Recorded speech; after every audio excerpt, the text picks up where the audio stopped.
আজ রামঠাকুর কলেজের নবীন বরণ উৎসব উপলক্ষে এক অনাড়ম্বর অনুষ্ঠানের আয়োজন করা হয়। এই অনুষ্ঠানে প্রধান অতিথি হিসাবে উপস্থিত ছিলেন বিধানসভার উপাধ্যক্ষ রামপ্রসাদ পাল।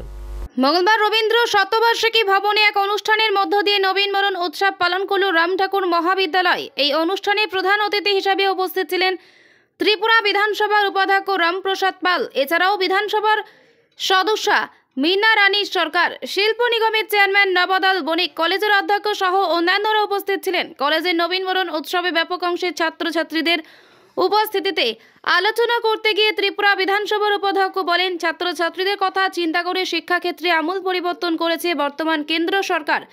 রাজ্যের শিক্ষা ব্যবস্থার অনেক উন্নতি হয়েছে, তা এক মাত্রা সম্ভব হয়েছে বর্তমান কেন্দ্র রাজ্য সরকারের ফলে। ছাত্রছাত্রীরা যাতে দেশের উন্নয়নে অংশীদার হতে পারে, তার জন্য প্রধানমন্ত্রী নানা ভাবনা নিয়ে শিক্ষাক্ষেত্রে উন্নতি করছেন। শিক্ষাক্ষেত্রে আর্থিক কোনো ঘাটতি রাখছেন না প্রধানমন্ত্রী মোদীজি। এছাড়াও বক্তব্যের নানা বিষয়ে উল্লেখ করেন উপাধ্যক্ষ। আমি বলতে চাই যে আমাদের যে বর্তমান যে কেন্দ্রীয় সরকার এবং রাজ্য সরকার বর্তমান যে সরকার চালাচ্ছে, আমাদের যারা ছাত্রছাত্রী এই দেশের এই রাজ্যে, বর্তমান সরকার তাদের চিন্তা ভাবনা করে অর্থাৎ শিক্ষাক্ষেত্রে, বিশেষ করে শিক্ষাক্ষেত্রে একটা বিরাট আমূল পরিবর্তন এনে দিয়েছে। এই বিগত